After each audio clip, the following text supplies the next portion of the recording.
back. I hope you are settling into 2024 and starting work on whatever your crochet goals of the year are. I reckon all of 2023 wanted to do tapestry crochet. I follow people like Ty Bailey and Aiden Wells Crochet, and now like a whole other load of tapestry crochet people who I can't think of off the top of my head, but I just really wanted to give it a go. So I started 2024 strong and I've made my first piece, and we're not gonna judge it. We're gonna all applaud. It is not blocked yet, but I love it. I think it's so cute. There's probably like a bunch of things wrong with it, but that's okay. It's like my first time. Be gentle. So I thought I would just like chat about a few things I learned while I was doing it, and maybe some things I'll do differently next time. If you've also been wanting to try tapestry crochet, stick around, because maybe you can learn from me, like my mistakes.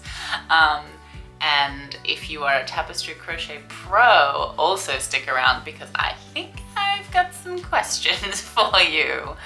The thing that put me off trying for so long was not knowing what yarn to use. And I like everyone that I followed in this tapestry space, I would like look in their captions, be like, please tell me what yarn you've used. And I didn't want to be the person commenting being like, what yarn did you use? Because I know that yarn is like, I'm not gonna get a yarn and magically be like really good at this type of crochet, you know what I mean? But I just was like paralyzed with indecision and not knowing what yarn to use. And in the end, HT Georgie Girl, hey there Georgie Girl, was like, I just used this marble acrylic from Spotlight and it was fine. So I had some of that in these shelves, which I knew because I cleaned them up with you last time here. And I was like, yeah, you know what, stuff it. I'm just gonna give it a shot. And like, it worked. Surprise.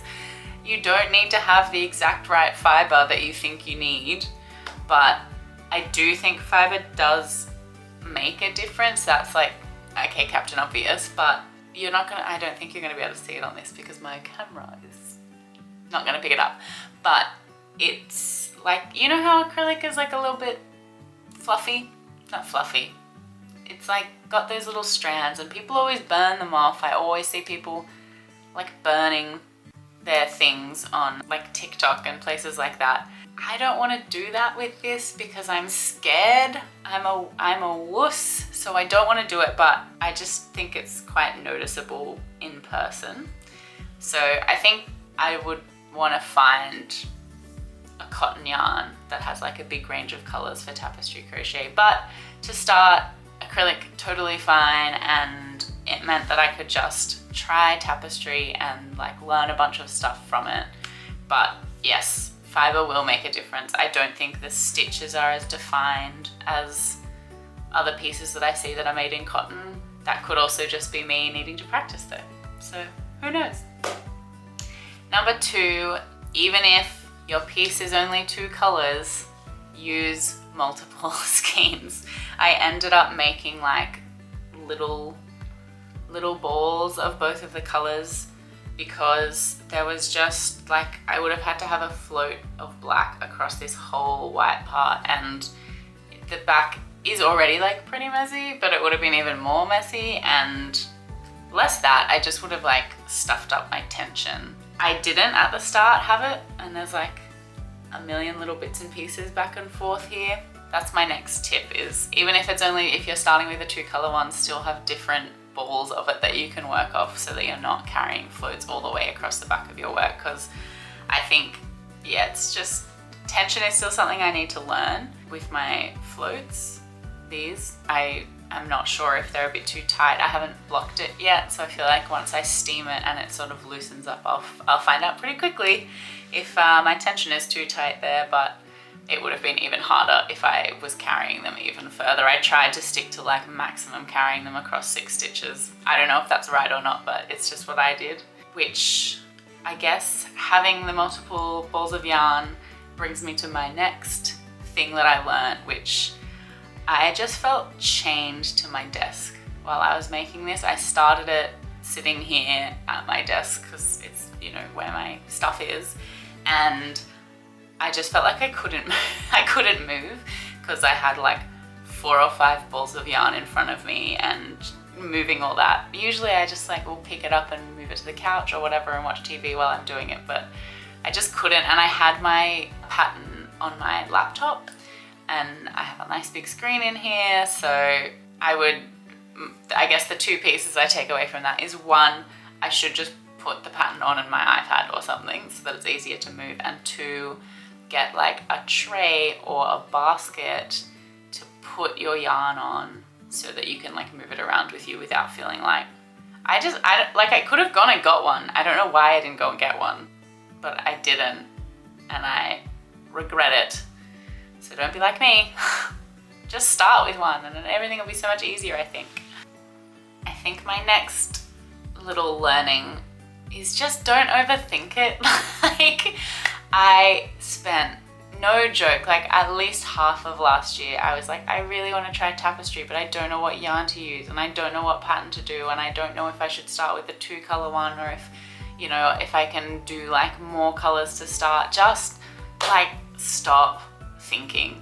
Stop thinking. More of the monkey brain, just making a decision and rolling with it, because honestly,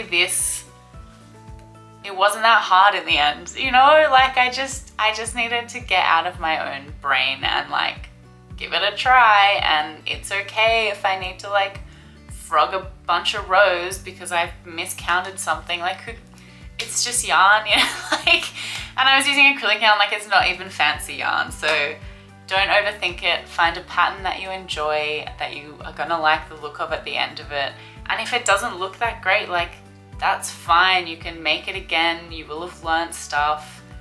Like, it's all good.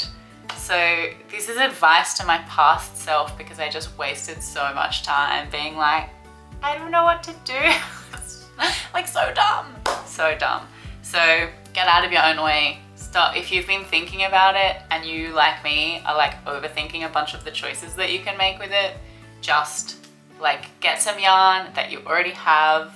My only advice with that is make sure it's the same type of yarn so that it's all the same thickness and you don't have weird bulgy bits from using a slightly thicker yarn. Like, grab yarn you already have. Literally Google any kind of alpha pattern. Like, Bracelet Book has a whole ton of like small ones if you want to start with something small.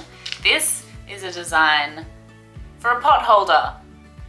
It wasn't meant to be a wall hanging, but it is now. Like, it's fine. So there you go. That is my next learning, is that everything's fine and don't overthink it. And going hand in hand with that is just learn by doing. You won't have proper float tension to start, most likely. That's fine. You're not gonna figure that out by like watching a YouTube video or, you know, or reading about it. You just have to try it. Be at peace with the fact you're gonna have to frog a bunch of rows. Like, maybe you'll miscount, unless you are like a wizard at reading tiny little boxes. You're probably gonna have to frog. That's okay. Like, you get to crochet more if you frog more. That's how you can look at it. Also, just like know that it is not as easy as it looks. Like, it's not super hard, don't get me wrong, but I guess compared to like amigurumi, where you're like shaping pieces and you have to get the stuffing right and there's all these different things going into it that are like really obvious things that have to go into making that kind of piece, or clothing with like seaming things together and getting the fit right and stuff like that. I thought like, oh, it's just like, you know, a bit of like color work, but it'll be fine, I'm sure. Like, people online make it look so easy, and it's fine, but it's not as easy as they make it look. They've been practicing a lot, as it turns out. They've been doing it a lot. Their pages are full of beautiful tapestry crochet. I don't know why I was like, I can do that. It's harder than it looks, but it is worth it. Do it anyway. Another thing, and I don't know if this is something I learned or just something I need to say, nobody cares what the back of your work looks like. Mine has like, all of these were single stitches and I just like tied a knot in them. Nobody's gonna see it, nobody's gonna know. I didn't do them super tight so it doesn't affect it at the front, but I kind of started my craft life as a cross stitcher, and so often people will be like, but what does the back look like? And like, it doesn't matter. It doesn't matter what the back looks like, especially if it's not affecting the front. And like, tapestry crochet professionals, please tell me if it does matter, but I just don't think it does. I think it doesn't matter what it looks like, as long as it's functional, as long as it's like not super long floats that are pulling your work together, doesn't matter. So I give you permission as a nobody in this space to just have a messy back and enjoy only ever looking at the front when it's hanging on your wall. So that is all the stuff that I learnt / mused on while I was making my first tapestry piece. I am so excited to block it and hang it up and like have a cute little crochet artwork hanging in my house. And I'm also excited for like a few projects from now when I look at this and feel like, why did I ever hang that up? That's like not that good. Right now, I think I love it. But I feel like we all do this with past pieces, right? You're like, oh, it could have been better. If you are thinking about trying tapestry crochet in 2024, I hope this has encouraged you to just give it a shot. And if you are really good at tapestry crochet and you've done a lot in the past, if you have any tips, please feel free to like drop them in the comments, because this is definitely not going to be my last tapestry crochet piece. I'm so excited to try more, and I have a whole bunch of patterns saved in like my Instagram and stuff that I want to give a go. So anything I can do to learn how to work it better before then, and with even more colors, because I'm not going to stick to 2 colors the whole time, that would be awesome. Yeah, nice quick little video for you today on my 2-day tapestry crochet adventure, and I will be back with more tutorials and chatting about pattern ideas and things like that. So if you want to be part of all the crafty crochet fun, please hit subscribe, and if you enjoyed this video or learned anything from it, give it a like, and I'll see you next time. Thanks for being here. Bye!